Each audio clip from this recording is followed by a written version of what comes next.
Baxın qızlar, bu qədər millət var, baxıram, düməndən də diqqət edirəm. Nə bir nəfər botoksdu qabağıma çıxmadı, nə bir dənə liposakşın, nə adam çıxmadı qarşıma. Hamı öz təbii görkəmi ilə o liposakşındır, o botoksdur, elə şeylərə verəcəyi pulu gəlib belə gözəl yerlərdə xərcləyib gözəlləşirlər də, cavanlaşırlar da, gəzib fit də olurlar. Həm idman edirlər, həm gəzirlər, həm də fit olurlar. Vallahi.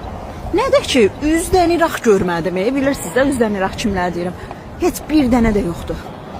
Elə bil ki, bura nə bilim, tarixi binaları ilə yanaşı, o tarixi insanlıqları da saxlayıblar. Dəyərləri də saxlayıblar. Ləzzət elədi, həqiqətən də. Bakıya bir dəfə gəlib gəlirsən, adam iyrənir də, qarşıva nə qədər əcab-əcab adamlar çıxır. Amma burada ləzzət elədi. 2 gündür gəzirəm, bu qədər insan görəm. Hamısı öz təbiiliyi ilə.